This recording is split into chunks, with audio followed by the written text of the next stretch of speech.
You can't master the battlefield until you master yourself. And you can't master yourself in parts. Victory isn't physical, it's total. The sword doesn't move unless the spirit drives it. The mind doesn't lead unless the body obeys. You don't need more motivation, you need inner alignment. You need to move, think, and feel as one force. That's when hesitation dies. That's when clarity strikes. That's when life stops overwhelming you and starts obeying you. The path to power is the path inward. Subscribe to our channel if you're ready to master your mind, and tell us, where are you watching from? You are not broken. You are not incomplete. You are not lacking some secret ingredient that everyone else possesses. You are the weapon. But like any weapon, you must be sharpened. And here's what most people don't understand.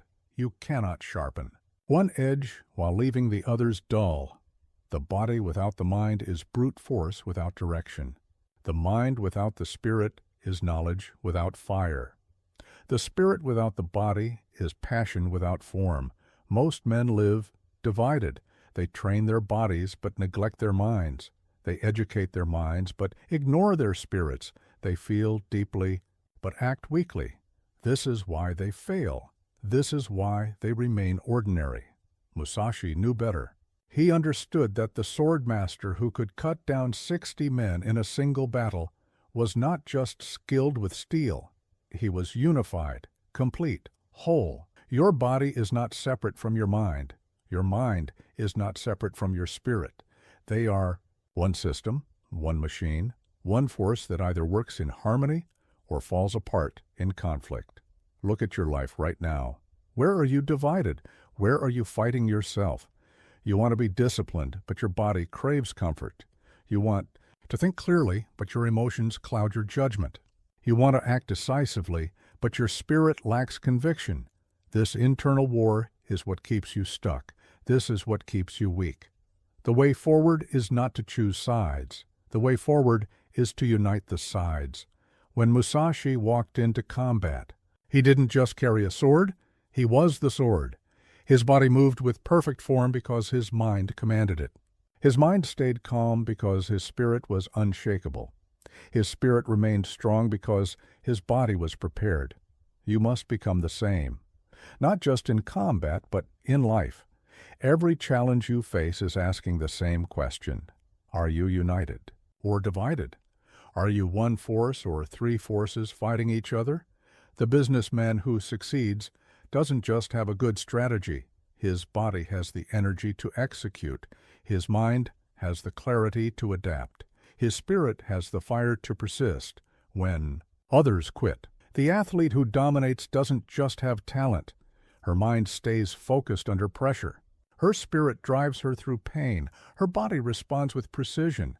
The artist who creates masterpieces doesn't just have inspiration. His spirit feels deeply. His mind thinks clearly. His body moves with skill. You see the pattern. Excellence demands unity. Mastery requires wholeness. But let me ask you this. How do you begin to unite what has been divided for so long? You start by seeing yourself as one. Not a collection of parts, but a single instrument. Not a committee making decisions, but a unified force taking action. Your body is not your enemy to be conquered. It is your foundation to be strengthened. Your mind is not your master to be obeyed. It is your weapon to be sharpened. Your spirit is not your weakness to be hidden. It is your power to be unleashed. When you train your body, you train your discipline. When you train your mind, you train your clarity. When you train your spirit, you train your courage. Train all three, and you train your life. This is not philosophy. This is strategy. This is how you stop being average and start being unstoppable. The weapon is already in your hands. It is you. Now, sharpen every edge. Without discipline, strength is wasted. Without structure, thought is scattered. Discipline binds your three selves into one purpose. Most people think discipline is punishment. They think it's restriction. They think it's the enemy of freedom. They're wrong. Discipline is the foundation of all power. It's the root system that allows everything else to grow. Without it, your body weakens, your mind wanders, and your spirit flickers like a candle in the wind. Musashi understood this. He didn't become the greatest swordsman in Japan by accident. He became great because he submitted himself to discipline so completely that discipline became his nature. Every practice session when he didn't feel like practicing. Every hour of meditation when his mind wanted to race. Every moment of stillness when his body wanted to move. This was not sacrifice. This was investment. Here's what most people don't understand about discipline. It's not about controlling yourself. It's about freeing yourself. The undisciplined person is a slave to every impulse, every emotion, every distraction. The disciplined person chooses their responses, chooses their focus, chooses their life. You think you want freedom, but what you really want is the power to choose. And that power only comes through discipline.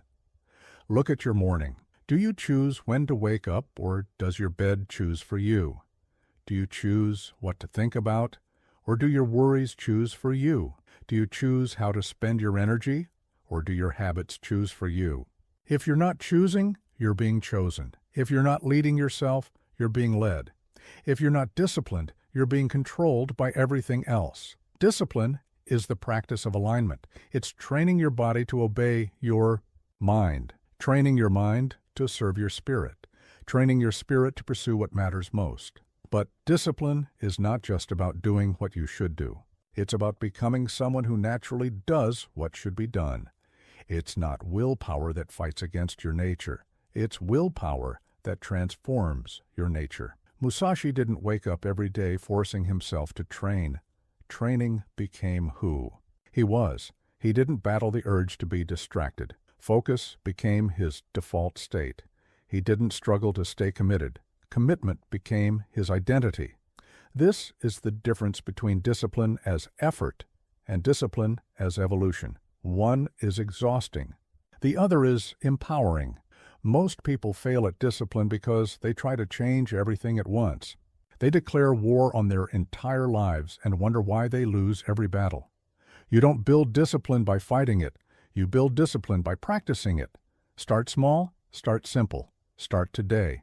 Choose one area where your body, mind, and spirit are disconnected. Maybe your body is strong, but your mind is scattered. Maybe your mind is sharp, but your spirit lacks passion. Maybe your spirit is willing, but your body is weak. Find the disconnect, then bridge it with discipline. If your body is undisciplined, don't try to become an athlete overnight. Start with 10 push-ups every day, same time, no exceptions. If your mind is undisciplined, don't try to meditate for an hour. Start with 5 minutes of focused breathing every morning, same place, no negotiations. If your spirit is undisciplined, don't try to transform your entire belief system. Start with one principle you'll live by today. Every decision, same standard. No compromises. Small disciplines create large transformations. Consistent practices become natural patterns. What you repeat, you become. But let me ask you this. Why do most people abandon discipline just when it starts to work? Because they confuse discipline with perfection. They think that one mistake means total failure. They think that one bad day erases all good days. They think that discipline means never struggling. This is not discipline. This is delusion. Real discipline expects struggle, welcomes resistance, grows stronger through difficulty. The disciplined person doesn't avoid challenges. They use challenges to deepen their discipline. Musashi faced 60 armed men in combat and emerged victorious. Do you think he never felt fear? Do you think he never wanted to retreat? Do you think his discipline never wavered? Of course it did. But his discipline was stronger than his doubt. His commitment was deeper than his comfort. His practice was more powerful than his problems. Discipline is not the absence of weakness. Discipline is the presence of strength that acts despite weakness. Your body will resist. Your mind will rebel. Your spirit will question. This is not failure. This is the process. This is how discipline becomes unshakable. Every time you choose discipline over impulse, you strengthen the connection between your body, mind, and spirit. Every time you act on principle instead of feeling, You build the unity that creates unstoppable force. Discipline is not what you do occasionally when you feel motivated. Discipline is what you are consistently, especially when motivation fades. It's the root that feeds everything else you want to become. The body isn't separate from the soul. It's the ground the soul stands on. Train it, respect it, command it. Your body is not a machine you operate. It's not a vessel you inhabit. It's not separate from who you are. Your body is you, and how you treat it reveals everything about how you see yourself. Musashi knew this. He understood that the samurai who neglected his physical form would fall to the samurai who honored it. He understood that strength isn't just about muscle. It's about the unity between flesh and spirit that creates unbreakable will. Look at your body right now.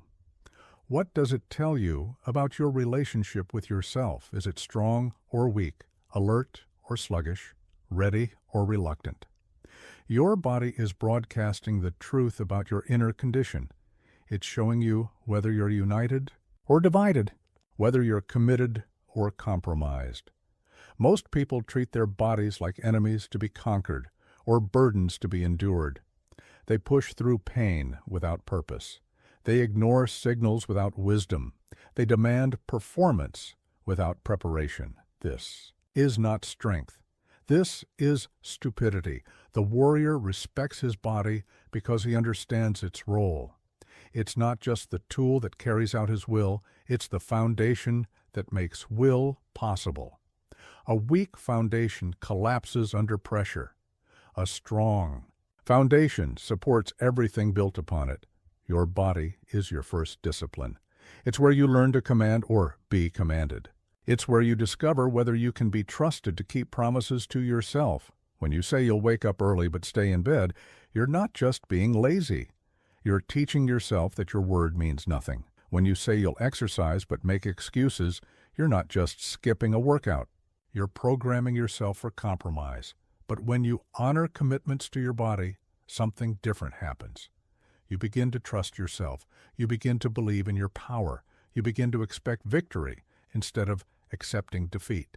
Here's what most people don't understand about physical training. It's not just about the body. Every rep you complete when you want to quit is training your mind to persist. Every early morning you choose discipline over comfort is training your spirit to lead. Every boundary you maintain with your health is training your character to be uncompromising. Musashi trained his body not just to be strong, but to be reliable. He needed to know that when his spirit demanded action, his body would respond. He needed to know that when his mind made decisions, his flesh would execute them without hesitation. Can you say the same? When your mind decides to act, does your body obey? When your spirit calls for courage, does your physical form support it? When pressure builds, does your foundation hold? If not, you know where to begin. But let me ask you this. What does it mean to truly honor your body? It means treating it like sacred ground. Not because it's fragile, but because it's precious. Not because it's weak, but because it's powerful. Not because it's separate from your spirit, but because it's where your spirit lives. Sacred ground is protected. It's maintained. It's never taken for granted. You don't let weeds grow on sacred ground. You don't pile garbage on sacred ground. You don't abandon sacred ground to decay. Your body deserves the same respect. Feed it like it matters. Train it like it's valuable. Rest it like it's sacred. Push it like it's capable. Honor it like it's holy.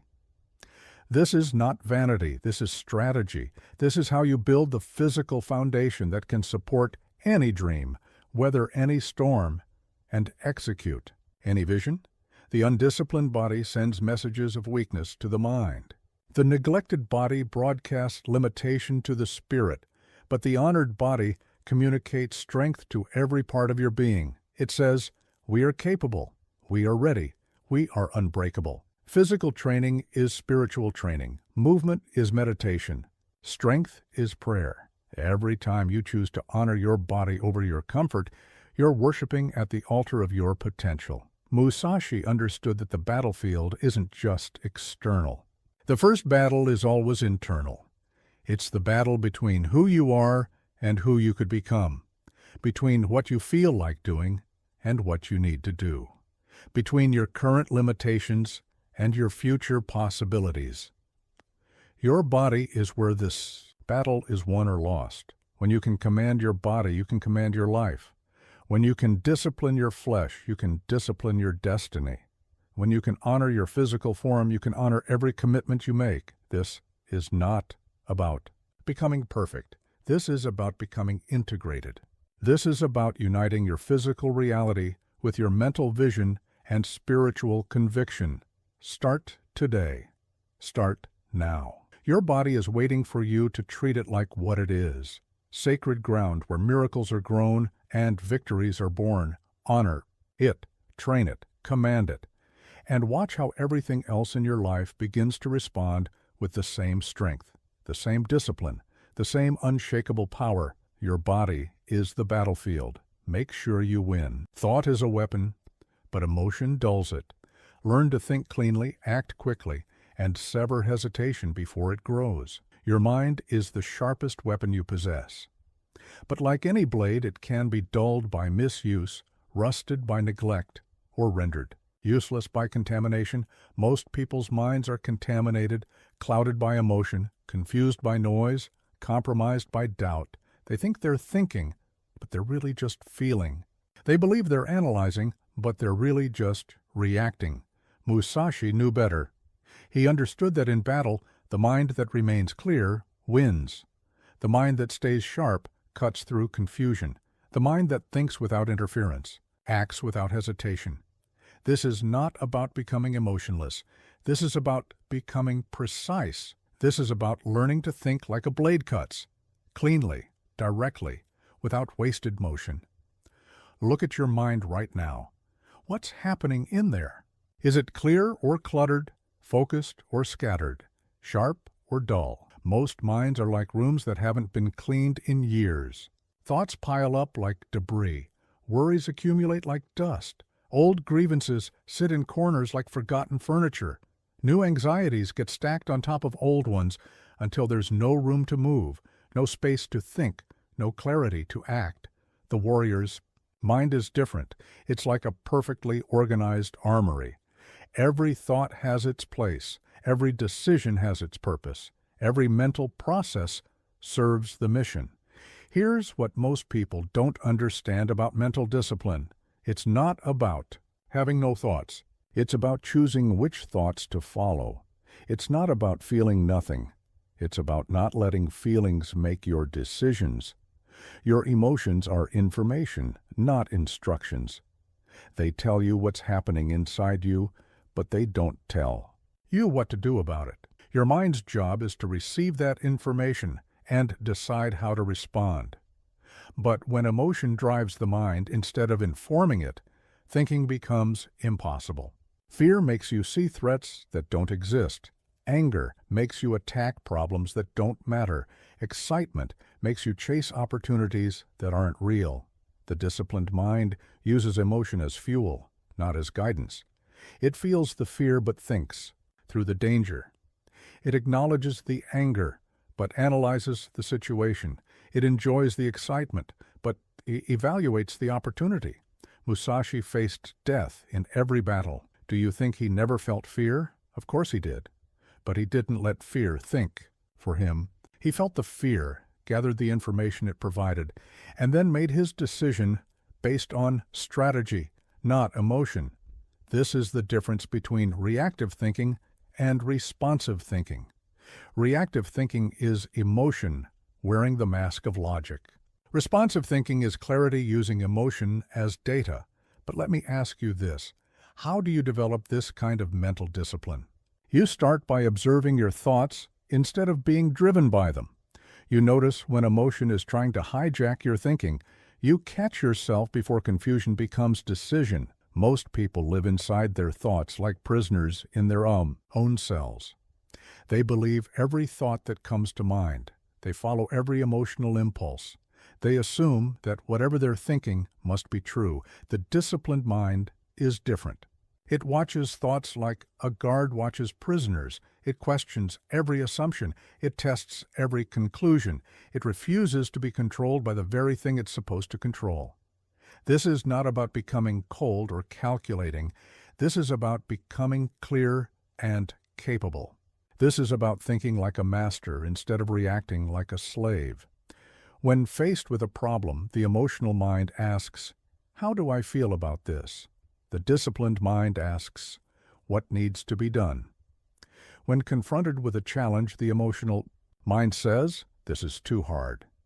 The disciplined mind says, "How do I make this possible?" The difference is not in the feeling, it's in who's in charge. The disciplined mind feels everything, but is controlled by nothing. It experiences all emotions, but is commanded by none. Train your mind like Musashi trained his sword arm, with precision, with purpose, with relentless practice, until clarity becomes natural and sharpness becomes automatic. Start by catching yourself when emotion tries to drive your thinking. Notice when you're about to make a decision based on how you feel instead of what you know. Stop the process. Step back. Ask better questions. What are the facts? What are the options? What serves my purpose? What moves me forward? What would the person I'm becoming do in this situation? This is not about suppressing emotion. This is about processing it. This is about using your mind like the weapon it is, sharp, clean, and devastatingly effective. Your mind is a blade. Keep it sharp. Use it wisely. Cut through confusion, doubt, and hesitation with the precision of a master. The world is full of dull minds making cloudy decisions. Don't be one of them. Be the clear thinker who sees through the fog. Be the sharp mind that cuts through the noise. Be the disciplined force that acts while others react. Your mind is your greatest weapon. Now, learn to use it like one. A weak spirit burns out. A focused one ignites action. Your spirit decides whether your strength builds or breaks. Your spirit is fire. And fire does one of two things. It destroys or it creates. It burns down or it builds up. It consumes or it energizes. The choice is yours. Most people let their spirit burn wild and waste away. They feel passionate about everything and committed to nothing. They start strong and fade fast. They burn bright and burn out. This is not strength. This is self-destruction. Musashi understood that spirit without direction is like fire without purpose. It creates heat, but no light. It generates motion, but no progress. It produces intensity, but no impact. The disciplined spirit is different. It burns with focus. It channels its energy toward specific goals. It sustains itself through purpose, not through passion alone. Look at your spirit right now. What's fueling it? What's directing it? What's sustaining it? Most people fuel their spirits with feelings. When they feel good, their spirit is strong. When they feel bad, their spirit weakens. They depend on circumstances to energize them. They wait for inspiration to move them. They rely on external conditions to sustain them. This is why they fail. This is why they quit. This is why they remain ordinary. The warrior's spirit is not fed by feelings. It's fed by purpose. It's not energized by circumstances. It's energized by conviction. It's not sustained by inspiration. It's sustained by identity. Your spirit is not an emotion you feel occasionally. Your spirit is the core of who you are consistently. It's the unshakable center that remains strong when everything else shakes. It's the fire that burns steady regardless of the weather. But here's what most people don't understand about spiritual strength. It's not about being positive all the time. It's about being purposeful all the time. It's not about feeling good. It's about staying committed to what's good. Musashi faced impossible odds in every battle. He walked into situations where most men would have despaired. Do you think his spirit never wavered? Do you think he never felt doubt? Of course he did. But his spirit was not dependent on his feelings. His spirit was rooted in something deeper than emotion. It was anchored in purpose, fed by principle, and sustained by the absolute commitment to his path. This is the difference between spiritual strength and spiritual weakness. Weak spirits need constant feeding. They require continuous encouragement. They depend on perfect conditions to thrive. Strong spirits are self-sustaining. They generate their own energy. They create their own momentum.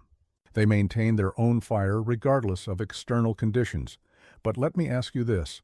What happens when your spirit is divided? What happens when part of you wants to grow, while another part resists change? What happens when your spirit pulls in different directions? Division destroys spiritual power. A house divided against itself cannot stand. A spirit divided against itself cannot sustain. When your spirit is fragmented, your energy is scattered. When your spirit is conflicted, your power is compromised. Unity is the secret of spiritual strength. Not the unity of always feeling the same way, but the unity of always moving in the same direction. Not the unity of having no doubts, but the unity of acting despite doubts. Your spirit must be integrated around a central purpose. Everything you are, everything you do, everything you become must serve that core mission. This is not limitation. This is liberation. This is not restriction. This is power. When your spirit is unified, it becomes unbreakable. When your purpose is clear, your energy becomes unstoppable. When your conviction is complete, your commitment becomes unshakable. The scattered spirit wastes energy fighting internal battles. The unified spirit channels energy toward external victories. The confused spirit burns itself out with conflicting desires. The focused spirit builds itself up with consistent action. Train your spirit like you train your body and mind, with discipline, with purpose, with relentless commitment to what matters most. Start by defining what your spirit serves. What is your deepest purpose? What is your highest calling? What would you die for? What will you live for? Until you answer these questions, your spirit will remain scattered. Until you commit to something greater than your comfort, your spirit will remain weak. Until you unite your entire being around a central mission, your spirit will remain divided. But when you find your purpose and commit your spirit to it completely, something remarkable happens. You stop depending on external energy and start generating internal power. You stop waiting for motivation and start creating momentum. You stop burning out and start building up. Your spirit becomes the fire that forges your character, fuels your actions, and lights the way forward. It becomes the unquenchable flame that burns through obstacles, illuminates opportunities, and ignites everything it touches. This is not about becoming fanatical. This is about becoming powerful. This is about uniting your spirit around something worthy of your life, then letting that unity create the strength to live that life with unstoppable force. Your spirit is fire. Make sure it builds instead of burns. Focus it, feed it, unite it around purpose, then watch as that fire transforms everything it touches, starting with you. Every step, every breath, every strike is a mirror. If your movement is scattered, your thinking is broken. Your movement never lies. It reveals everything your words try to hide. It exposes every truth your mind tries to mask. It broadcasts the real condition of your body, mind, and spirit to anyone who knows how to read the signs. Musashi knew this. He studied his opponents not just by listening to their words, but by watching their movements. A hesitant step revealed a divided mind. An unsteady stance exposed spiritual weakness. Rigid posture showed mental inflexibility. He learned to read movement like a language, and he learned to speak that language fluently with his own body. Look at how you move through your day. How do you walk? How do you sit? How do you stand? How do you breathe? Your movement is telling a story about your inner condition. The question is, what story is it telling? Most people move unconsciously. They walk without awareness. They breathe without intention. They carry themselves without consideration for what their posture communicates to the world, and more importantly, what it communicates to themselves. This is a mistake. This is a missed opportunity. This is a waste of one of your most powerful tools for transformation, Your movement shapes your mind. Your posture influences your spirit. Your physical carriage determines your mental state. When you move with strength, you think with strength. When you carry yourself with confidence, you feel confident. When you breathe with control, you act with control. But the reverse is also true. When you move with weakness, weakness becomes your default. When you carry yourself with defeat, defeat becomes your expectation. When you breathe with anxiety, anxiety becomes your condition. Here's what most people don't understand about the connection between movement and mindset. It's not just that confident people move confidently. It's that confident movement creates confident people. Your body teaches your mind. Your physical state instructs your mental state. Your movement is not just expressing who you are, it's creating who you become. Musashi understood this deeply. He didn't just train his sword techniques. He trained his walking, his breathing, his standing, his sitting. He knew that mastery was not just about what you do in moments of action. It was about who you are in every moment of existence. Every step was practice. Every breath was training. Every movement was an opportunity to align body, mind, and spirit into perfect unity. But let me ask you this. What does unified movement look like? It looks deliberate. Every motion has purpose. Nothing is wasted. Nothing is random. Every step serves the mission. Every gesture supports the goal. It looks fluid. There's no conflict between intention and action. No gap between decision and execution. The mind commands and the body responds instantly, smoothly, powerfully. It looks balanced, not rigid, but stable, not loose, but controlled. Strong enough to act, flexible enough to adapt, centered enough to endure. This is not about becoming perfect. This is about becoming conscious. This is about paying attention to the constant conversation between your physical and mental states. Start noticing how you move when you're confident versus when you're insecure. How you breathe when you're calm versus when you're anxious. How you carry yourself when you're purposeful versus when you're confused. Then start using this knowledge strategically. When you need confidence, move with confidence. When you need calm, breathe with intention. When you need strength, stand with power. Your movement is not just a reflection of your state, it's a tool for changing your state. Walk like the person you're becoming. Stand like the warrior you are. Breathe like the master you're meant to be. Move like your body, mind, and spirit are perfectly aligned. Because here's the truth most people never realize. They are. When you move with unity, you create unity. When you carry yourself with integration, you become integrated. When your physical form expresses your highest self becomes your natural state. Musashi moved like a master, even when he was still learning to become one.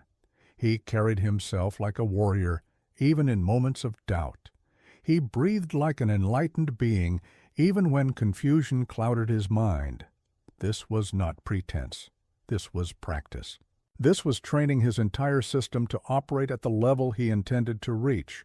Your movement is your moment-by-moment opportunity to align everything you are with everything you're becoming. Use it, practice it, master it, move like the unified force you are, and watch as that movement creates the reality you seek. A full mind is a distracted mind. Musashi mastered stillness not to escape the world, but to dominate it. Most people think emptiness is weakness. They believe that a mind without constant activity is a mind that's not working. They fill every moment with noise, every silence with sound, every space with stimulation. They're wrong. Emptiness is not absence, it's presence. It's not vacancy, it's readiness. It's not weakness, it's the ultimate strength. The empty mind is not the mind that thinks nothing, it's the mind that can think anything. Musashi called this mu, the void, the emptiness that contains all possibilities. He understood that the mind cluttered with thoughts is like a sword covered in rust. It cannot cut cleanly, it cannot move swiftly, it cannot respond precisely. But the empty mind is like a perfectly polished blade, ready for anything, sharp enough, for everything. clear enough to reflect truth without distortion. Look at your mind right now. What's filling it? Worries about the future, regrets about the past, judgments about the present? Plans, fears, desires, distractions, all competing for space, all demanding attention, all clouding your ability to see clearly and act decisively. This mental clutter is not thinking. It's mental noise. It's the static that prevents you from receiving the signal. It's the fog that keeps you from seeing the path. The disciplined mind learns to clear this clutter not by fighting it, but by not feeding it. Not by pushing thoughts away, but by not chasing after them. Not by forcing emptiness, but by allowing fullness to settle naturally. Here's what most people don't understand about mental clarity. It's not achieved by thinking harder. It's achieved by thinking less. It's not created by adding more mental activity. It's revealed by removing unnecessary mental activity. Your mind is naturally clear. Your awareness is naturally sharp. Your perception is naturally accurate. But all of this natural clarity gets covered by the accumulation of mental debris, the endless commentary, the constant analysis, the perpetual mental chatter that convinces you it's important when it's really just noise. Musashi trained in stillness, not because he loved peace, but because he needed precision. In battle, the mind that's thinking about 100 things cannot focus on the one thing that matters. The mind that's processing yesterday's problems cannot respond to today's opportunities. The mind that's full of itself cannot be full of reality. But the empty mind sees everything, responds to everything, is ready for everything. This is not about becoming passive. This is about becoming powerful. This is not about thinking less clearly. This is about thinking more precisely. This is not about caring less deeply. This is about acting more effectively. But let me ask you this. How do you achieve this emptiness without becoming empty? You start by distinguishing between useful thoughts and mental noise. Useful thoughts serve a purpose. They solve problems. They create plans. They generate insights. Mental noise just creates more mental noise. Most of what fills your mind is not useful thinking. It's repetitive worry. It's circular analysis. It's emotional replay of situations that are already over or may never happen. The disciplined mind learns to recognize this noise and simply stop feeding it attention, not fighting it, not judging it, just not engaging with it. Like a radio that's picking up static, you don't destroy the radio, you just change the channel. Practice moments of deliberate emptiness throughout your day. Not meditation as escape, but clarity as preparation. Not thinking about nothing, but being ready for everything. When you're walking, just walk. When you're listening, just listen. When you're acting, just act. Stop the constant mental commentary that narrates every experience and evaluates every moment. This is not about becoming mindless. This is about becoming mindful. This is about being so present that you don't need to think about being present. So focused that you don't need to think about focusing. So clear that clarity becomes your natural state. The empty mind is not vacant. It's available. Not confused. It's clean. Not weak. It's ready for anything. In the space of emptiness, intuition speaks. In the silence of stillness, wisdom emerges. In the clarity of the uncluttered mind, right action becomes obvious. Musashi's greatest victories came not from complex strategies, but from simple clarity. Not from overthinking, but from seeing clearly and acting decisively. Not from a mind full of techniques, but from a mind empty enough to apply the right technique at the right moment. Clear your mind, not to think less, but to think better. Empty your mental space, not to feel nothing, but to perceive everything. Create stillness, not to escape action, but to make your action unstoppable. The full cup cannot receive more water. The cluttered mind cannot receive new insights. The noisy awareness cannot hear the subtle signals that guide right action. Empty your cup, clear your mind, still your mental noise, and discover the power that emerges when nothing stands between you and perfect response to whatever life demands. Fear clouds every action, except death, not as surrender, but as liberation. Only then can you act freely. Most people spend their lives running from death and never learn how to live. They fear the end so much that they never begin. They're so afraid of losing their lives that they never use them. Musashi understood something different. He understood that the person who truly accepts death is the only person who can truly live, not because death doesn't matter, but because death makes everything else matter more. This is not about being morbid. This is about being free.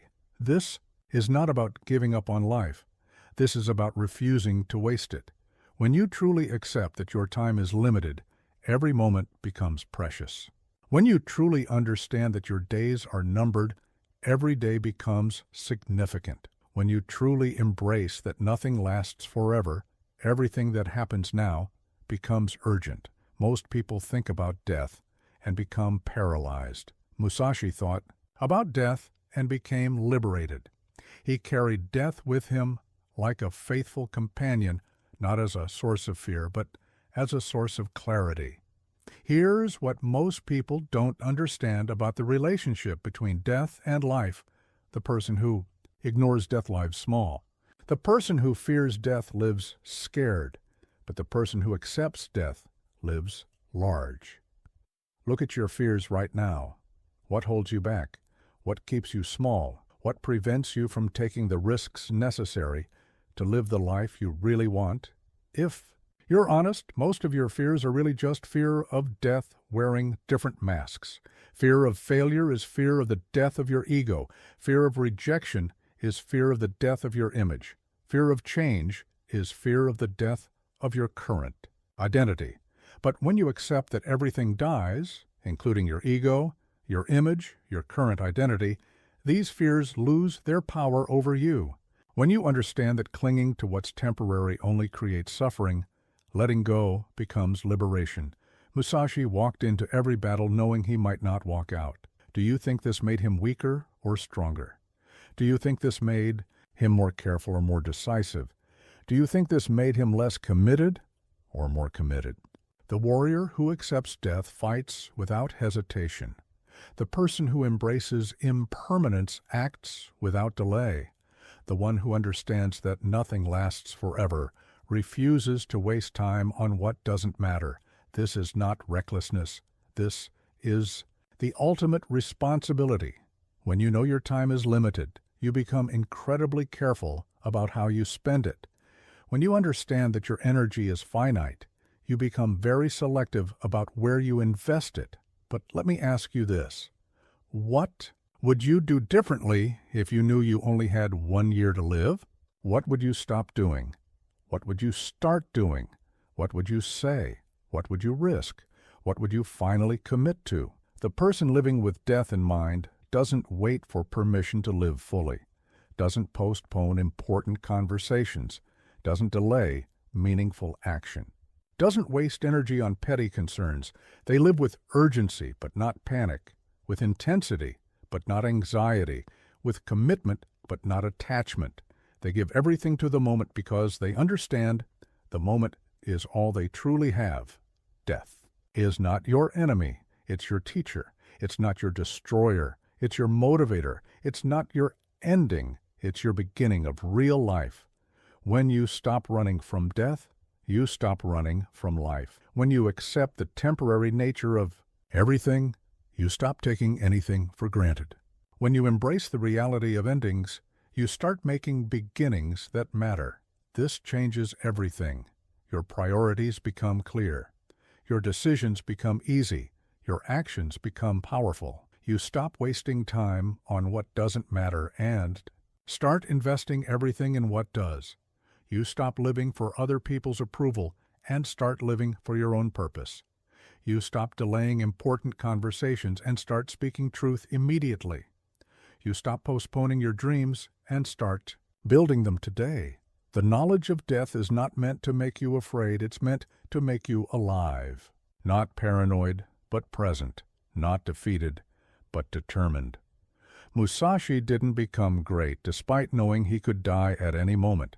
He became great because he knew he could die at any moment. This knowledge stripped away everything unnecessary and left only what mattered most: excellence, purpose, truth, and the commitment to live with complete integrity. Carry death with you like Musashi did, not as a burden, but as a gift, not as a threat, but as a reminder, not as an ending, but as the thing that gives meaning to everything else. Live each day as if it matters, because it does.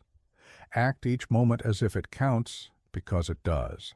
Love, work, fight, and create as if your life depends on it, because it does. Death is not the opposite of life. It's the thing that makes life precious. Accept it, embrace it. Let it liberate you from every fear that keeps you small and every hesitation that keeps you stuck. Then watch as acceptance of death becomes the foundation of a life worth living. You don't rise when it's easy. You rise when you practice without applause, without comfort, without delay. Training is not what you do when you feel like it. Training is what you do especially when you don't feel like it. It's not what happens when conditions are perfect. It's what happens when conditions are terrible. Musashi understood this. He didn't practice his sword work only in the dojo. He trained in rain, in snow, in darkness, in exhaustion. He understood that the warrior who only fights when everything is perfect will lose to the warrior who can fight when everything is wrong. The way is in training, not in talking about training, not in planning to train, not in waiting for the right time to train. The way is in the daily, unglamorous, repetitive practice that builds excellence, one small action at a time. Most people treat training like an event. They wait for motivation. They wait for the perfect schedule. They wait for the right equipment. They wait for the ideal circumstances. They wait for the feeling to strike them. While they wait, the disciplined person trains. While they plan, the committed person practices. While they make excuses, the dedicated person makes progress. Here's what most people don't understand about training. It's not about the big days. It's about the boring days. It's not about the moments when you feel inspired. It's about the moments when you feel nothing at all. Excellence is not built in peak moments. Excellence is built in ordinary moments that are made extraordinary by the decision to show up anyway, to practice anyway, to train anyway. Look at your life right now. Where are you waiting for better conditions to start training? What are you postponing until you have more time, more energy, more resources, more motivation? The person you're becoming is being shaped right now by whether you train today or make excuses today. The strength you'll have tomorrow is being built by whether you practice today or procrastinate today. The skills you'll possess next year are being developed by what you do today, not by what you plan to do someday.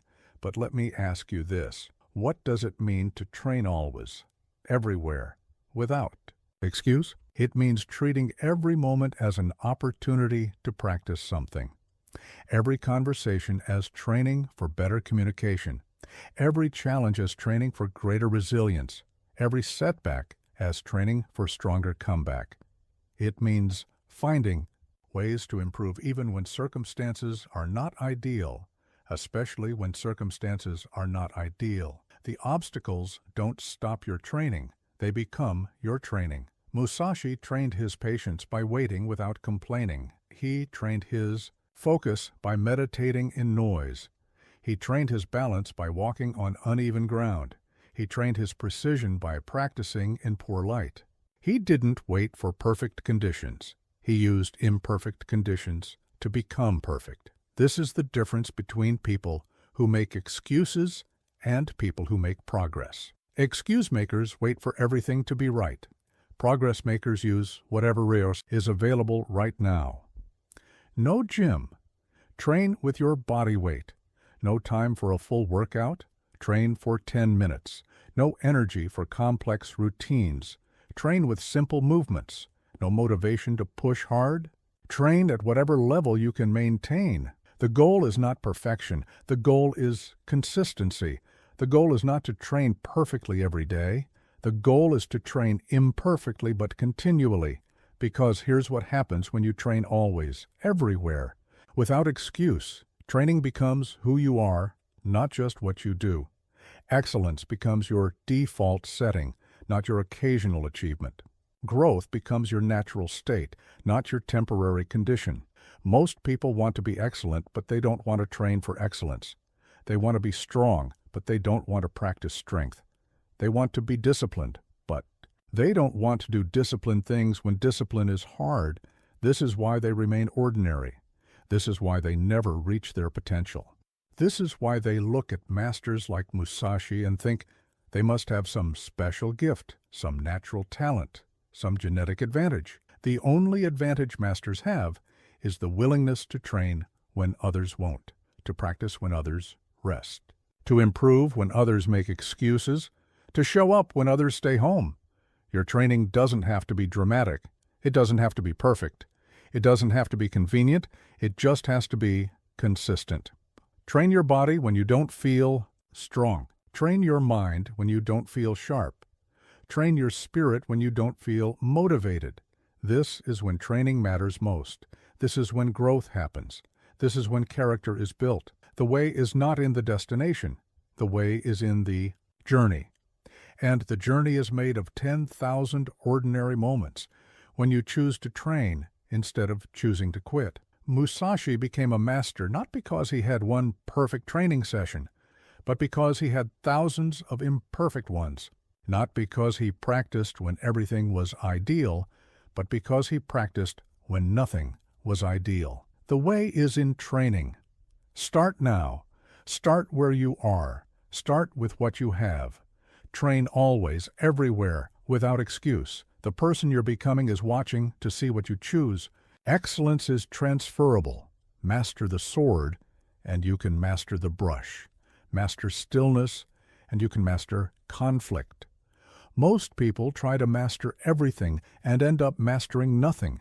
They spread their attention across 100 interests and wonder why they never develop true expertise in any of them. Musashi took the opposite approach. He mastered the sword completely. Then he discovered that mastery itself is a skill that transfers to everything else. The person who truly masters one thing has learned the principles of mastery. They understand what it takes to move from amateur to professional, from competent to excellent, from good to legendary. And these principles apply to any domain, any skill, any pursuit. This is not about limiting yourself. This is about understanding the pathway to unlimited ability. This is not about becoming narrow. This is about becoming deep enough to reach true power. Here's what most people don't understand about mastery. It's not about the thing you master. It's about what you become in the process of mastering it. The external skill is just the vehicle. The internal transformation is the destination. Look at your life right now. How many things are you trying to improve simultaneously? How many skills are you developing at once? How many areas are you trying to master at the same time? If the answer is more than one or two, you're probably mastering none of them. You're spreading your energy so thin that you never develop the depth necessary for true expertise. Mastery requires obsession. It demands focus. It needs the kind of sustained attention that can only be given to one thing at a time. The person who tries to master 10 things simultaneously will be defeated by the person who masters one thing completely. But let me ask you this. What happens when you truly master something? What transfers from one domain to another? You learn how to practice. Effectively, you understand the relationship between effort and improvement. You develop the patience to work through plateaus. You gain the persistence to continue when progress seems impossible. You learn how to break complex skills into simple components. You understand how to identify and fix weaknesses. You develop the ability to self-correct without external feedback. You gain the confidence that comes from proven competence. Most importantly, you learn how to learn. You understand the process of moving from unconscious incompetence to unconscious competence. You develop the meta skill that makes all other skills possible. Musashi mastered swordsmanship first. Then he applied the same principles to become a master calligrapher, painter, sculptor, and philosopher. He didn't start over with each new domain. He transferred his understanding of mastery itself to each new pursuit. The discipline he learned in sword training carried over to his artistic practice. The focus he developed in combat carried over to his creative work. The precision he achieved with the blade carried over to his precision with the brush. This is why true masters seem to excel at everything they touch, not because they're naturally gifted at everything, but because they've learned the principles that govern excellence in anything. Choose one thing, one skill, one domain, one area of focus that will become your primary practice, not forever, but for now. Not exclusively, but predominantly. Give it the majority of your training time. Make it your laboratory for learning how mastery works. Use it to understand your own learning process, your own resistance patterns, your own breakthrough mechanisms. Push through the beginner's enthusiasm into the intermediate's frustration. Work past the plateau that stops most people. Continue. When progress becomes invisible. Persist when practice becomes boring. This is where mastery begins, in the space where most people quit. This is where the real learning happens, when external rewards disappear and internal commitment becomes everything. The sword taught Musashi more than sword techniques. It taught him about himself, about his limits and how to transcend them, about his fears and how to face them, about his potential and how to realize it. Your chosen domain will do the same for you. It will become a mirror that reflects your character, a teacher that reveals your weaknesses, a trainer that develops your strengths. But here's what most people miss. Mastery is not a destination you reach and then abandon. Mastery is a way of approaching everything you do. It's a standard you maintain, a process you apply, a commitment you carry into every new challenge. Once you understand how to master something, really master it, you can master anything. The specific skill becomes irrelevant. The ability to achieve excellence becomes universal. Master one thing completely. Then use that mastery as the foundation for mastering everything else. Let your first achievement teach you the principles that will govern all your future achievements. Don't be the person who dabbles in everything and excels at nothing. Be the person who goes deep in one thing and discovers that depth creates the capacity for breadth. Master one thing. Then, master all things.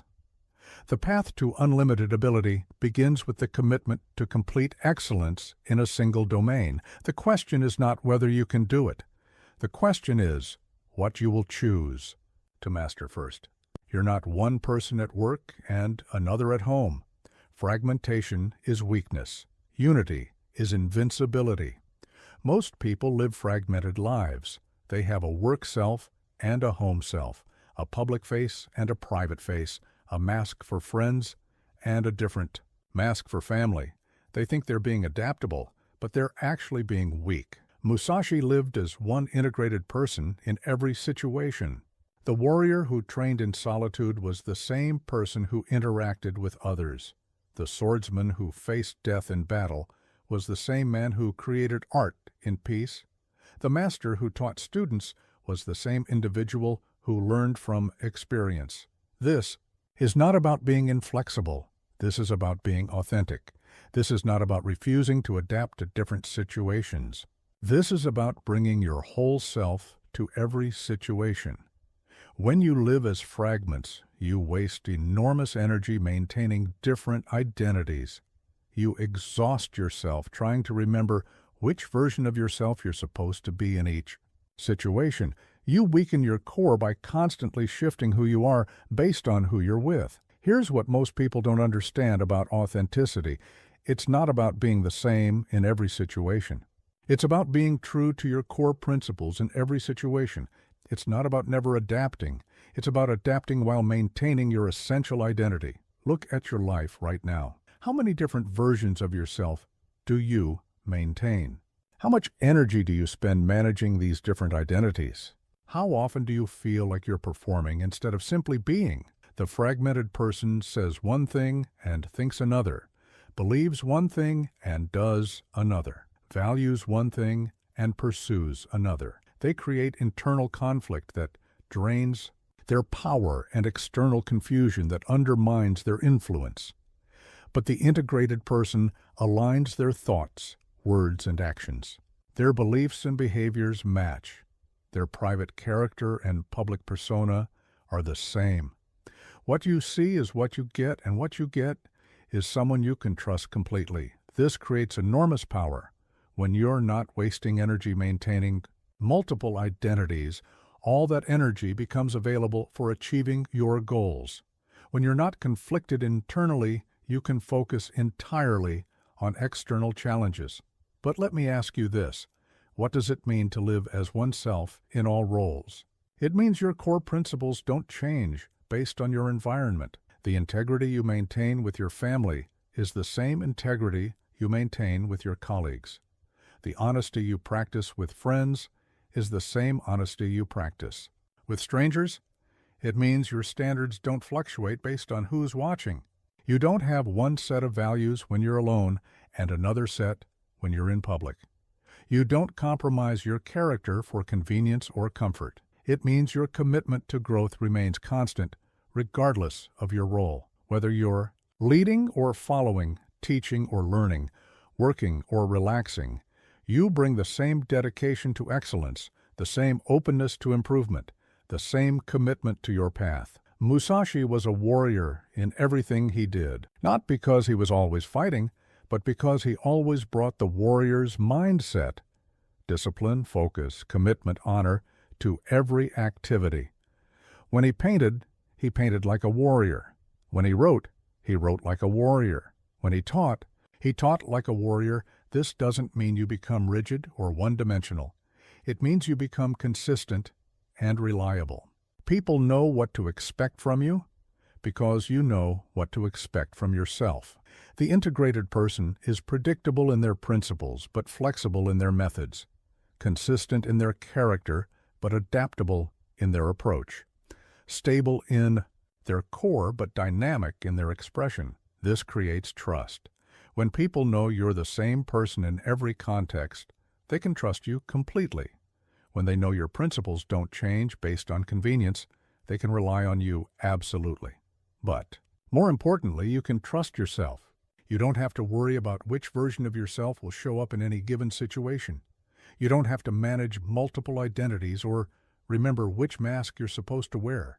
You simply show up as yourself, your best self, your truest self, your most integrated self in every situation. Start unifying your life today. Identify the areas where you're living as fragments. Where are you being one person in private and another in public? Where are your actions inconsistent with your stated values? Where are you compromising your principles for temporary advantage? Begin the process of integration. Align your private thoughts with your public words. Match your stated beliefs with your actual behaviors. Bring your highest standards to your lowest moments. This is not about perfection. This is about consistency. This is not about never making mistakes. This is about making the same kind of mistakes, the mistakes of someone who's trying to live with integrity rather than convenience. Live as one person in all situations. Bring your whole self to every role. Let your character be your constant, while your methods remain flexible. When you stop fragmenting yourself, you stop wasting energy on internal conflict. When you start living with complete authenticity, you start accessing your complete power. Unity is strength. Integration is power. Authenticity is invincibility. Be one person, live one life. Express one integrated self in every situation you encounter.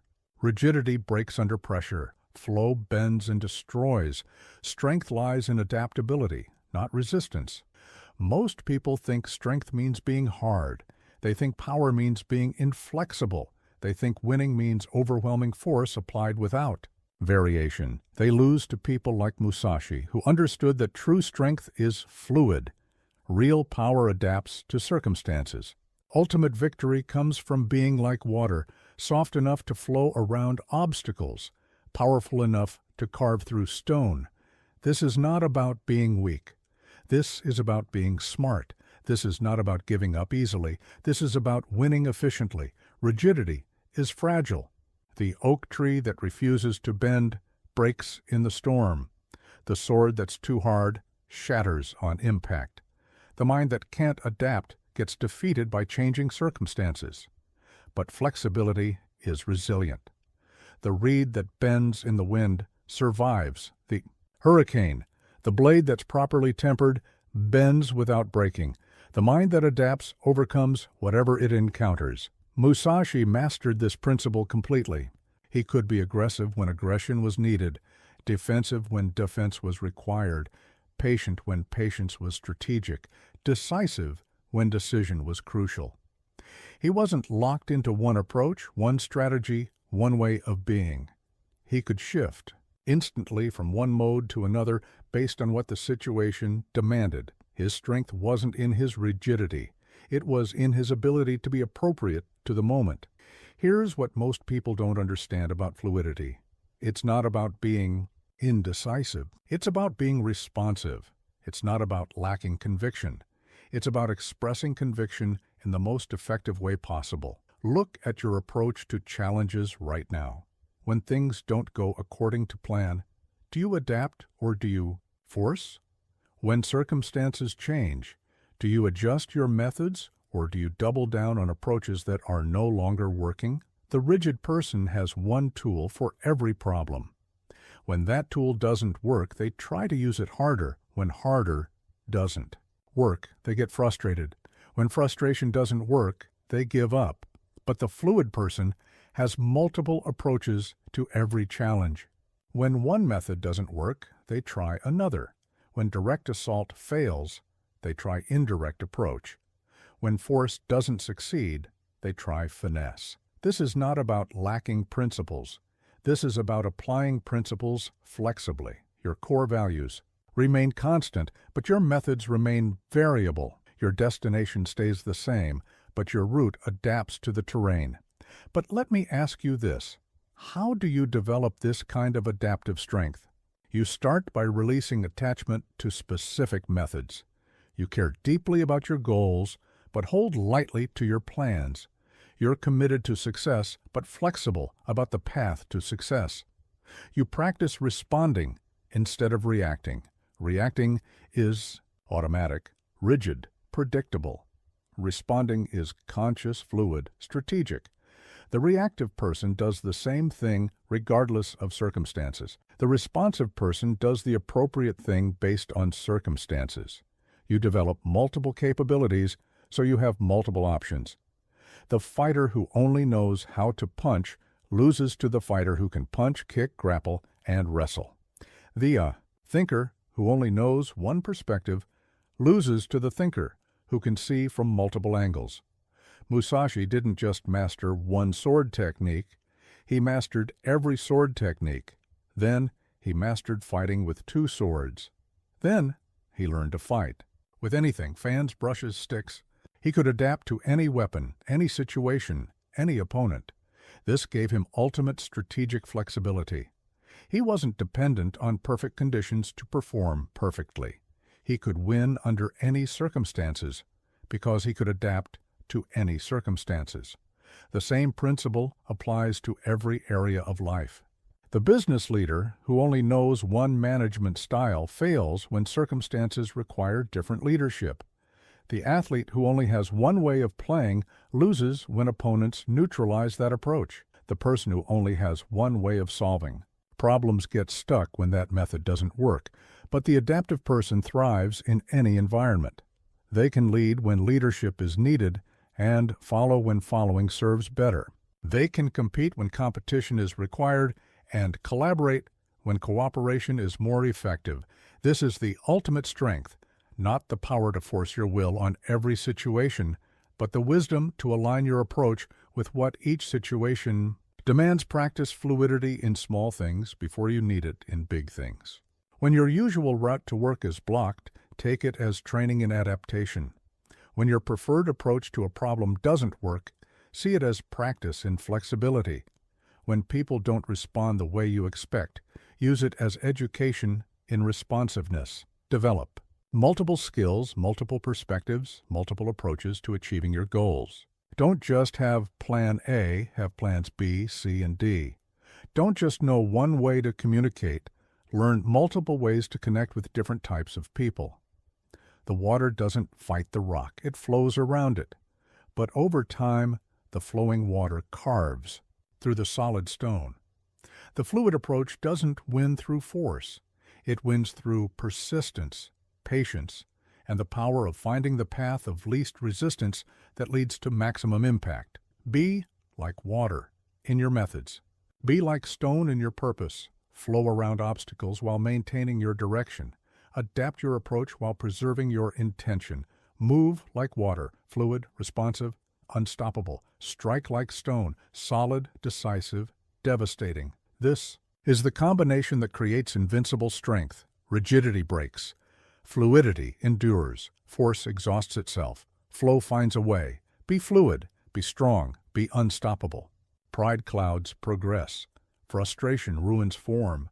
Let go of emotion and practice becomes precision. Most people practice with their emotions instead of despite them. When they perform well, they get excited and lose focus. When they perform poorly, they get frustrated and make mistakes. They let their feelings determine their effort instead of letting their effort determine their results. Musashi understood that emotional practice is inefficient practice. The person who gets angry at mistakes makes more mistakes. The person who gets proud of successes stops learning from them. The person who practices with emotional intensity burns out faster than the person who practices with emotional detachment. This is not about becoming emotionless. This is about becoming strategic about emotions. This is not about not caring. This is about caring so much that you refuse to let emotions interfere with progress. Detached practice is superior practice. When you're not caught up in how you feel about your performance, you can see your performance clearly. When you're not emotionally invested in being perfect, you can focus on getting better.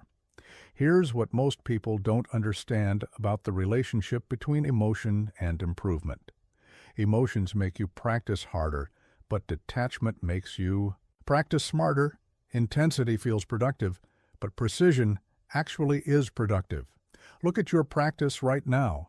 Whatever you're trying to improve, your fitness, your skills, your knowledge, how do emotions affect your training? Do you practice differently when you're excited versus when you're discouraged? Do you quit sooner when things feel hard? Do you push less when things feel easy? The emotional practitioner is inconsistent. Their effort fluctuates based on their mood. Their standards change based on their feelings. Their commitment wavers based on their temporary emotional state. But the detached practitioner is reliable. Their effort remains constant regardless of how they feel. Their standards stay high, whether they're succeeding or struggling. Their commitment deepens, especially when emotions would suggest giving up. This creates exponential improvement. While the emotional practitioner is riding the roller coaster of feelings, the detached practitioner is steadily climbing the mountain of mastery. But let me ask you this. How do you practice without being driven by emotions? You start by separating your identity from your performance. You are not your successes. You are not your failures. You are the person who shows up to practice, regardless of whether that practice goes well or poorly. You focus on process instead of outcome. Instead of getting excited about good results or discouraged by bad results, you focus on whether you're following the right process. Results are temporary and largely outside your control. Process is permanent and completely within your control. You treat every practice session as data collection, not performance evaluation. Each repetition gives you information about what's working and what isn't. Each mistake shows you what needs adjustment. Each success shows you what to maintain. Musashi approached every training session, every battle, every challenge with the same emotional temperature, not cold but cool, not passionate but purposeful, not indifferent but unattached to any particular outcome except the outcome of becoming better. This allowed him to see clearly even in intense situations. While his opponents were being driven by fear, anger, or pride, He was observing, adapting, responding. While they were being controlled by their emotions, he was controlling his response to his emotions. Practice becoming the observer of your own emotions instead of being consumed by them. Notice when pride wants to make you careless. Notice when frustration wants to make you quit. Notice when excitement wants to make you rush. Then choose your response based on what serves your long-term development, not what feels good in the moment. The detached practitioner doesn't celebrate too high or fall too low. They maintain emotional equilibrium because they understand that both success and failure are temporary experiences on the path to mastery. This doesn't mean you become a robot. It means you become a professional. Professionals feel emotions, but they don't let emotions make their decisions. They experience feelings, but they don't let feelings determine their actions. When you practice without emotional attachment, several things happen. Your practice becomes more consistent because it's not dependent on how you feel. Your learning accelerates because you're not wasting energy on emotional reactions. Your improvement becomes more sustainable because you're not burning out from emotional intensity. Most importantly, you develop the mental strength that transfers to every other area of life. The person who can practice without being derailed by emotions can face any challenge without being overwhelmed by feelings. Detach from the drama of practice. Focus on the discipline of practice. Let go of needing to feel good about your performance. Commit to getting good through your performance. Practice without emotion. Advance through detachment. Progress through the power of consistent, focused, purposeful action that remains steady regardless of temporary feelings.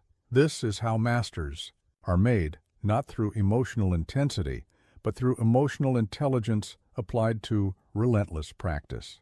Musashi trained his eyes before his blade. See clearly, react rarely, and control becomes effortless. Most people see very little of what's actually happening around them. They're too busy reacting to what they think they see to actually observe what's really there. They miss the subtle signals that reveal truth because they're responding to the obvious signals that often mislead. Musashi understood that the warrior who sees everything and reacts to nothing has supreme advantage over the warrior who sees little and reacts to everything. Observation is power. Reaction is often weakness. This is not about being passive. This is about being precise. This is not about failing to respond when response is needed. This is about responding only when response serves your purpose. The person who reacts to everything is controlled by everything. Every stimulus becomes a trigger. Every change becomes a crisis. Every surprise becomes a disruption. They live in constant response mode, always being acted upon, never acting from choice. But the person who observes everything and reacts to nothing chooses their responses deliberately. They see the full picture before deciding how to act. They understand the context before determining their response. They maintain their center while everything around them shifts. Here's what most people don't understand about the power of observation without reaction. It gives you time. Time to think. Time to choose. Time to position yourself strategically before you act. Look at your daily interactions. How often do you react immediately to what someone says instead of observing what they really mean? How often do you respond instantly to situations instead of seeing them clearly first?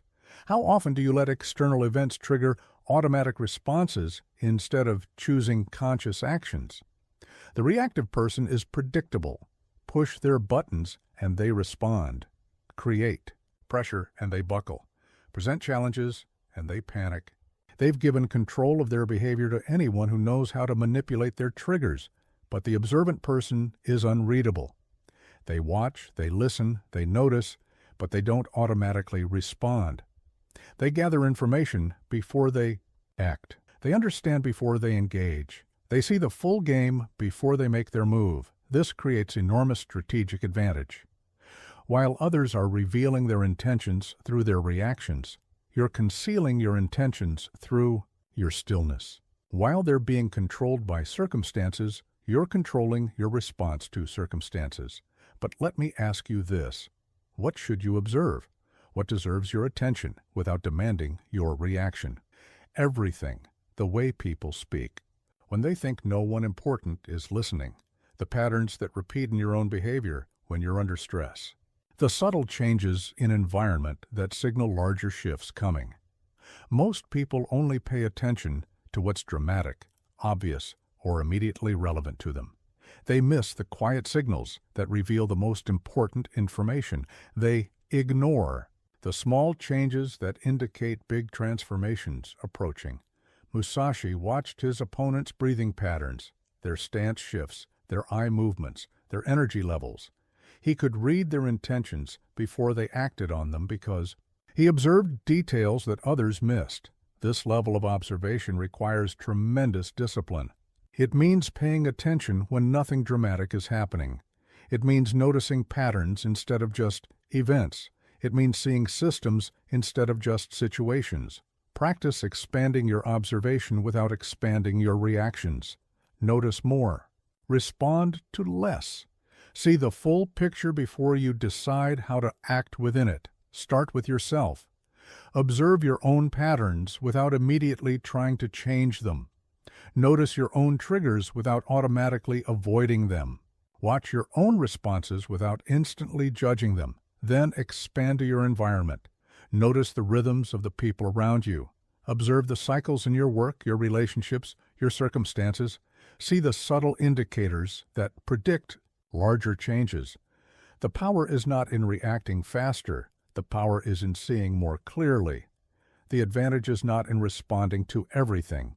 The advantage is in choosing what deserves a response. When you observe everything and react to nothing, you develop what Musashi called the gaze of perception. You see not just what is, but what's becoming, not just what's happening, but what's about to happen, not just what people are doing, but what they're preparing to do. This gives you the ultimate strategic position. You act from knowledge, while others react from ignorance. You move from choice, while others move from compulsion. You respond from strength, while others react from weakness. Observe everything, the obvious and the subtle, the dramatic and the quiet, the immediate and the distant. Let nothing escape your notice. React to nothing. Not because you don't care, but because you care enough to choose your responses wisely. Not because you can't act, but because you won't act until action serves your purpose. See clearly. Think deeply. Choose carefully.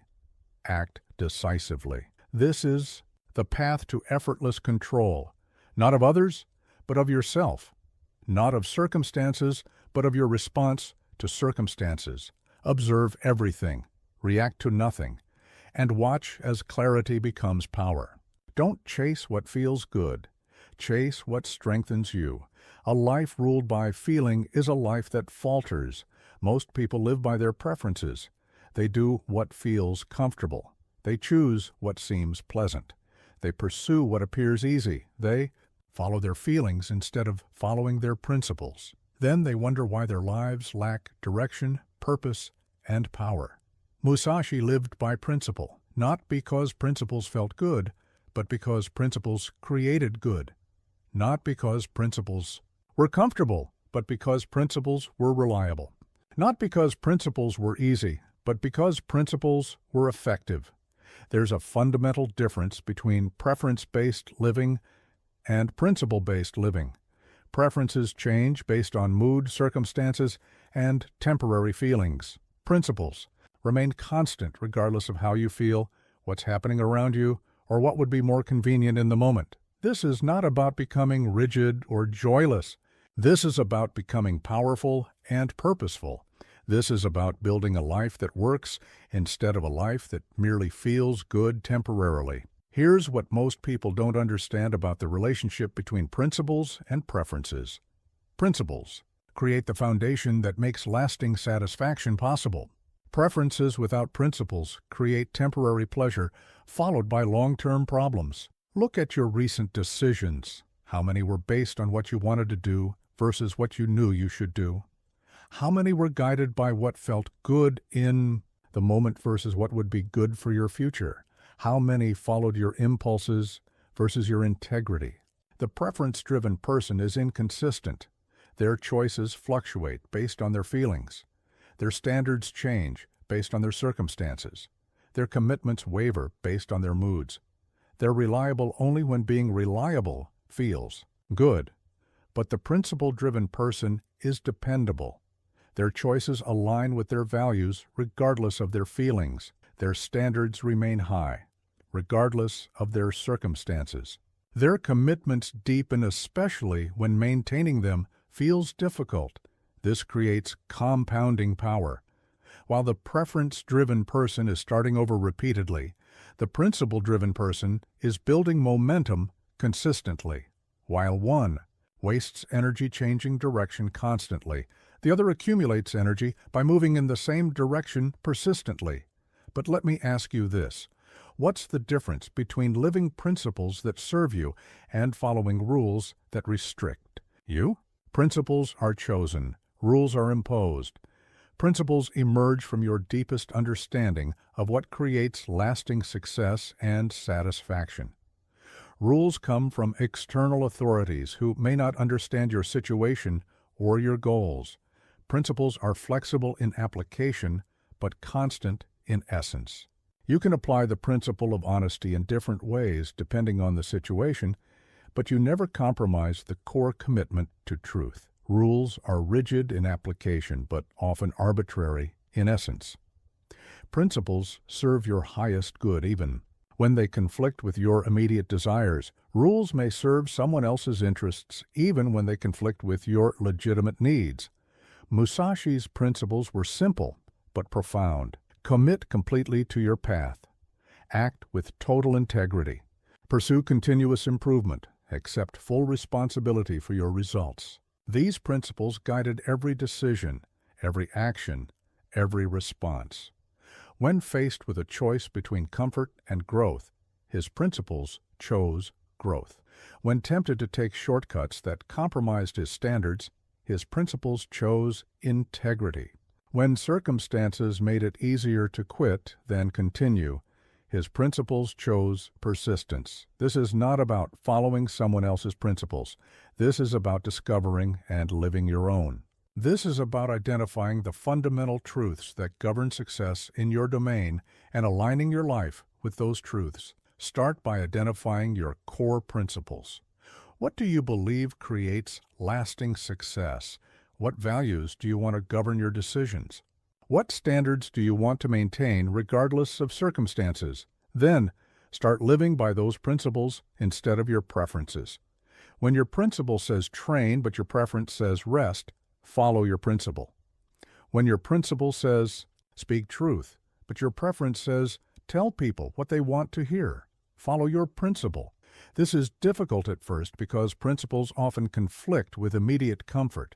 But over time, living by principle creates a different kind of comfort, the deep satisfaction that comes from knowing you're building something lasting, instead of just satisfying something temporary. The preference-driven life feels easier moment by moment, but becomes harder year by year. The principle-driven life feels harder moment by moment, but becomes easier year by year. Principles create predictability in your character. When people know your principles, they know how you'll respond to different situations. More importantly, when you know your principles, you know how you'll respond to different situations. This eliminates the exhausting process of making the same decisions over and over again. You don't have to decide whether to keep your word every time. Keeping your word becomes inconvenient. Your principle decides for you. Live by principle, not preference. Let your deepest values guide your daily choices. Let your highest standards determine your immediate actions. This is how you build a life that works, not just for today, but for all your days, not just for your comfort, but for your character, not just for your feelings, but for your future. Principles are the foundation of power. Preferences are the enemy of progress. Choose which will rule your life. Most turn back at discomfort. You won't. Pain is not your enemy, it's your initiation. Pain is information.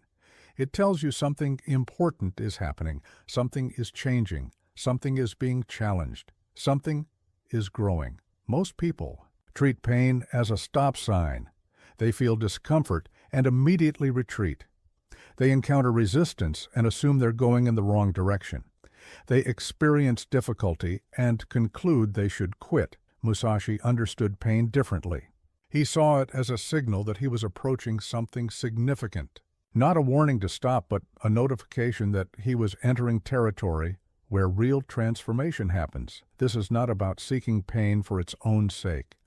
This is about understanding pain's role in growth. This is not about ignoring your body's wisdom. This is about distinguishing between pain that warns and pain that teaches. There are two types of pain: destructive pain and constructive pain. Destructive pain signals damage. Constructive pain signals development. Learning to tell the difference is crucial to using pain as an ally instead of being controlled by it as an enemy. Destructive pain comes from injury, overuse, or harmful practices. It's sharp, sudden, and warns of immediate danger. This pain should be heeded. This pain should stop you. But constructive pain comes from growth, challenge, and beneficial stress. It's the discomfort of muscles adapting to new demands, the mental strain of learning difficult concepts, the emotional challenge of facing uncomfortable truths about yourself. This pain should be acknowledged but not obeyed. This pain should be respected but not feared. This pain should be understood as the price of admission to the next level of your development. Here's what most people don't understand about the relationship between pain and progress. All meaningful growth happens at the edge of your comfort zone. If you're not experiencing some form of discomfort, you're probably not growing. Look at your current challenges. Where are you experiencing discomfort? In your training, your learning, your relationships, your work? How do you typically respond to that discomfort? Do you push through it or retreat from it? The person who retreats from constructive pain stays stuck at their current level. They trade growth for comfort and wonder why their life never changes. They choose the familiar discomfort of limitation over the unfamiliar discomfort of expansion. But the person who moves through constructive pain expands their capacity. They trade temporary comfort for permanent capability. They choose the temporary discomfort of growth over the permanent discomfort of stagnation. Musashi trained until his muscles screamed. He practiced until his mind was exhausted. He pushed until his spirit was tested, not because he enjoyed suffering, but because he understood that this was where strength was forged. The sword must be heated in fire to be tempered. The muscle must be challenged to grow stronger. The mind must be stretched to become sharper. The spirit must be tested to become unbreakable. This process is uncomfortable by design. Comfort doesn't create growth. Easy doesn't develop capability. Pleasant doesn't build character. But let me ask you this: how do you develop the ability to move through constructive pain instead of being stopped by it? You start by changing your relationship with discomfort. Instead of seeing it as something to avoid, see it as something to investigate. Instead of treating it as a problem, treat it as information. When you feel the pain of difficult training, ask, is this building me or breaking me? When you experience the discomfort of challenging learning, ask, is this expanding me or harming me? When you face the strain of personal growth, ask, is this developing me or damaging me? Learn to read the signals correctly. Constructive pain usually comes with a sense of challenge and possibility. Destructive pain usually comes with a sense of danger and emergency. Constructive pain gets better as you adapt to it. Destructive pain gets worse if you ignore it. Constructive pain builds your confidence as you work through it. Destructive pain undermines your confidence as it persists. Develop a tolerance for constructive discomfort. Practice staying in challenging situations long enough to adapt to them. Train yourself to distinguish between the pain of growth and the pain of damage. Most importantly, Remember that pain is temporary, but the strength you build by moving through it is permanent. The discomfort you feel today creates the capability you'll have tomorrow. The person who can tolerate constructive pain has access to unlimited growth. The person who cannot tolerate any discomfort has access only to their current level of development. Pain is not your enemy. It's your teacher. It's not your destroyer. It's your developer. It's not your stop sign. It's your initiation into the next level of who you can become. Use pain as a signal. Read its message. Respond appropriately. But don't let fear of discomfort keep you from the growth that's waiting on the other side of temporary pain. The strongest steel goes through the hottest fire. The sharpest blade endures the hardest grinding. The most capable person survives the most challenging development. Pain is the price of admission to your potential. Pay it willingly, move through it purposefully, and claim the strength that waits on the other side. Greatness isn't found in the crowd. It's forged in solitude, in silence, in total commitment to your path. Most people fear being alone with themselves. They fill every moment with noise, distraction, company. They avoid solitude because they're afraid of what they might discover in the silence. They mistake being alone for being lonely. Musashi chose solitude, not because he disliked people, but because he understood that certain kinds of growth can only happen alone. Certain insights can only emerge in silence. Certain strengths can only be developed without external support or validation. The path to mastery is ultimately solitary. Not because no one else can help you, but because no one else can do the work for you. Not because teachers and guides aren't valuable, but because the final transformation happens in the private space between you and your commitment. This is not about becoming isolated or antisocial. This is about developing the inner strength that makes you valuable to others. This is about building the self-reliance that allows you to contribute meaningfully to any group you join. Here's what most people don't understand about solitude versus loneliness. Loneliness is wanting to escape yourself. Solitude is being comfortable with yourself. Loneliness is feeling disconnected from others. Solitude is feeling connected to your purpose. Look at your relationship with being alone. Do you seek solitude or avoid it? When you're by yourself, are you at peace or anxious? Do you use alone time for growth or for distraction? Most people can't stand to be alone with their thoughts for more than a few minutes. They immediately reach for their phones, turn on music, call someone, find something to occupy their minds. They're running from themselves. But the person on the path to mastery runs toward themselves. They use solitude as a laboratory for self-discovery. They embrace silence as a space for deep thinking. They treat alone time as sacred time for connecting with their highest purpose. Musashi spent years alone in the mountains, training, meditating, developing his understanding of combat and life. These weren't years of isolation. They were years of integration. He wasn't avoiding the world. He was preparing to engage with it more powerfully. In solitude, he could hear his own thoughts without external noise. He could feel his own emotions without social pressure. He could discover his own truth without other people's opinions influencing his understanding. This created unshakable self-knowledge. When he returned to the world, he knew who he was and what he stood for. He couldn't be swayed by popular opinion because he had formed his own opinions in the clarity of solitude. He couldn't be intimidated by others because he had faced himself alone. But let me ask you this. What happens when you're comfortable being alone with yourself? You stop needing external validation to feel valuable. You stop requiring constant entertainment to feel engaged. You stop depending on other people's energy to feel energized. You become self-sustaining. This doesn't make you antisocial. It makes you stronger in social situations. The person who's comfortable alone can be present with others without neediness.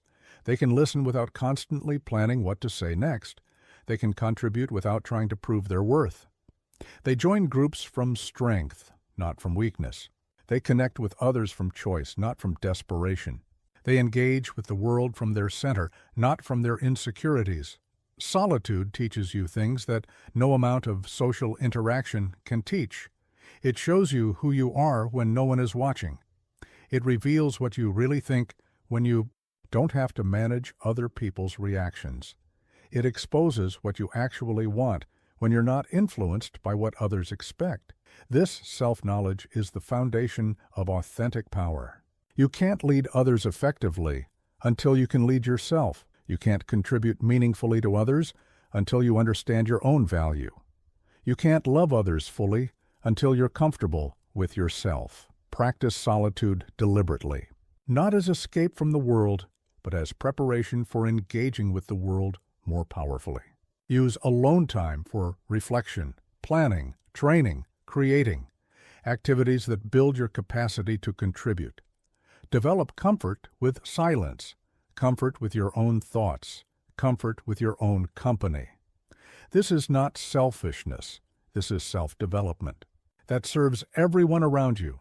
The path to your highest potential requires periods of solitary work, times when you're alone with your craft, alone with your thoughts, alone with your commitment to growth. This is where the real transformation happens. You can learn from others. You can be inspired by others. You can be supported by others, but you must do the work yourself. You must face your fears yourself. You must make your choices yourself. The path is solitary because growth is ultimately an inside job, but it's never lonely because when you're connected to your purpose, you're connected to something larger than yourself. Embrace solitude. Use it wisely. Let it teach you who you really are and what you're really capable of becoming. The strongest trees grow in the most challenging conditions. The deepest wells are dug in silence. The greatest masters are forged in solitude. Your path is yours alone. Walk it with confidence. Walk it with purpose. Walk it knowing that every step taken in solitude makes you stronger when you return to the world.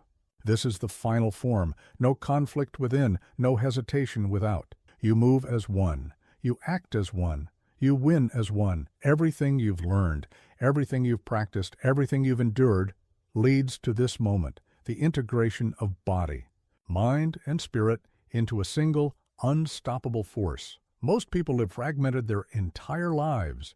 Their body wants one thing, their mind thinks another, their spirit pulls in a different direction.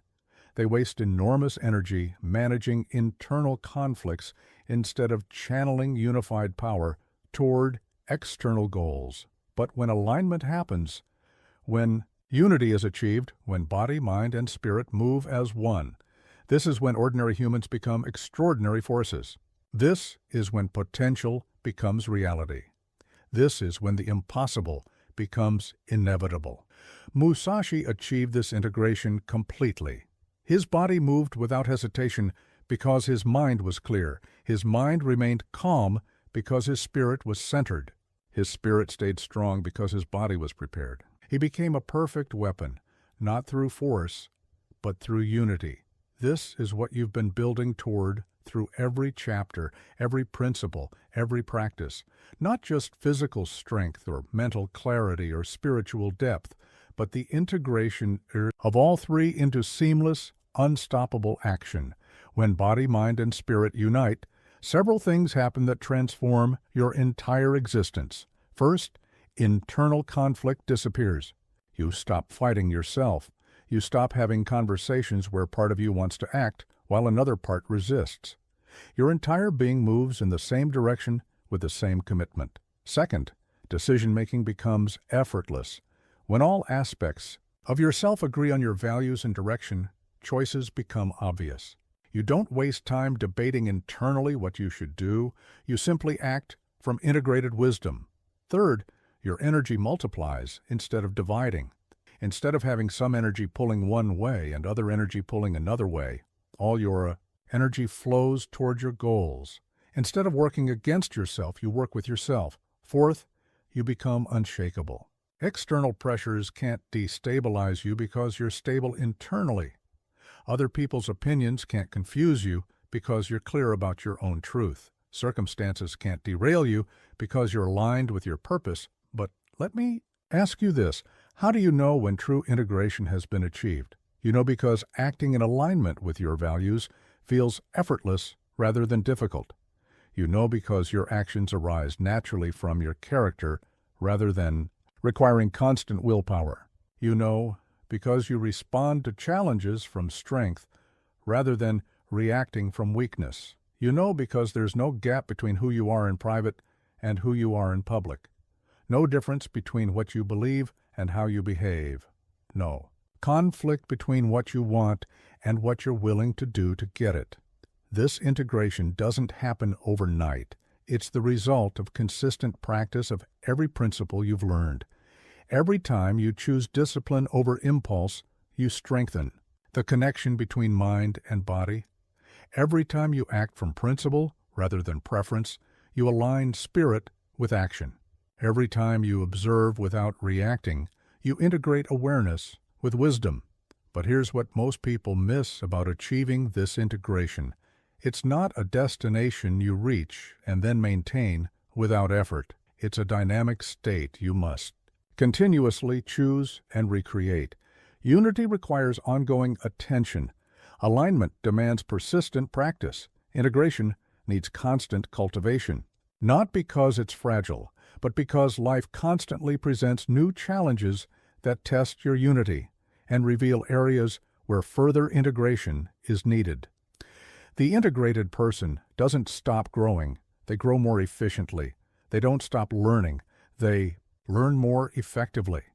They don't stop being challenged. They respond to challenges more powerfully. When Musashi faced 60 armed opponents and emerged victorious, he wasn't using just his sword skills or just his mental strategy or just his spiritual strength. He was using all three, perfectly integrated, functioning as a single system focused on a single objective. This is your potential. This is what's possible when you stop living as separate parts competing with each other and start living as integrated. Wholeness focused on unified goals. Your body becomes the faithful servant of your purpose, strong and ready for whatever action your mission requires. Your mind becomes the clear instrument of your wisdom, sharp and focused on what truly matters. Your spirit becomes the unquenchable fire of your conviction, burning steady and bright regardless of external conditions. Together, unified, integrated, they create something greater than the sum of their parts. They create you as an unstoppable force. This is not about perfection. This is about integration. This is not about becoming superhuman. This is about becoming fully human, body, mind, and spirit working together instead of working against each other. Start where you are. Begin today. Every choice you make either moves you toward integration or away from it. Every action either strengthens unity or creates division. Every moment either builds the unstoppable force you're becoming or maintains the fragmented person you've been. The path is clear. The principles are proven. The possibility is real. When body, mind, and spirit unite, you become unstoppable. Not because nothing can challenge you, but because nothing can divide you. Not because you never face obstacles, but because you face them as one integrated force instead of three conflicted parts. You already have what it takes. Now go prove it.